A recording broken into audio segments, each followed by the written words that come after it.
ho išiel naraziť tenkrát, prišiel mu pomôcť aj Prúcha, ale Surový ho posúva čo najďalej od našej bránky. Tento obraz hry zrejme budeme sledovať veľmi dlho.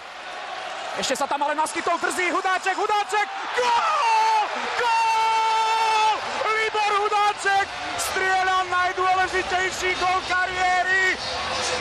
A to aj s plným vedomím toho, že rozhodol 7. finálový zápas v Extralige.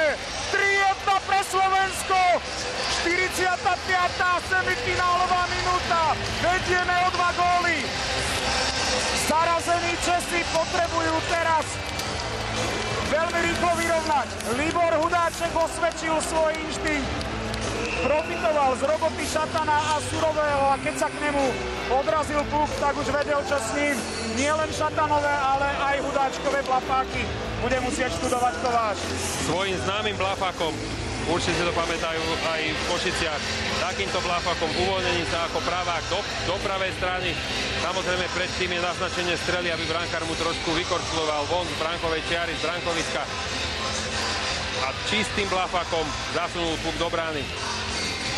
Ja som stretol Libora, ako sa išiel rozcvičovať a pýtal sa ma, že chvíľku sme prehodili pár slov.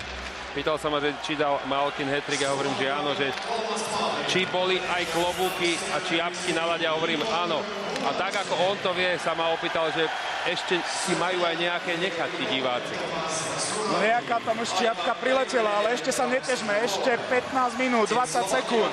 Technik Hemský vypracováva prihrávku pre Nedvieda, puk sa odrazil k Nemcovi, znovu Aleš Hemský, pred našou bránkou Novotný, ale aj Zdeno Kára. Za pukom šprintuje aj Tatar, ale proti nemu dvojica Nemec Čáslava. Znovu Hemský, Novotný. Novotného ďalovka trafila vydareného, puk sa neodrazil do jazdy Miklíkovi. To by sme už chceli jazda priveľa.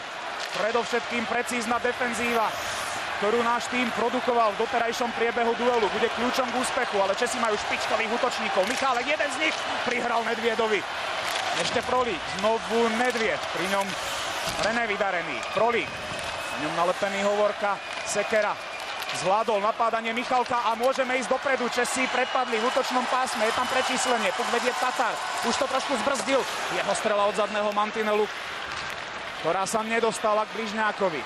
Baranka, ale puk potrebujeme teraz držať vo svojej moci, pretože keď ho Česi nemajú, tak nemôžu znížiť, nemôžu dosiahnuť kontaktný gól. Výborná Baranková prihrávka na Branka Radivojeviča.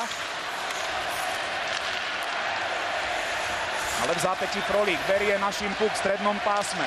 Ale v zápätí aj zaháňa svojich až za Kovážovú bránku. Ešte 14 minút našich postupových ambícií a zároveň českých nádejí na zvrat v tomto stretnutí. Laco rozohral, prenechal puk Sekerovi, ten našiel Kopeckého. Jeho jemný oblúčik do rohu, opäť striedame, kratučké striedania, to sme skloňovali už neraz, to je kľúč k nášmu úspechu, aby sme zbierali fyzické sily, ale pozor na Čechov! Prúchov oblúčik skončil u Laca, Krejčí to nestihol tečovať, pokračujeme po krátkej reklame.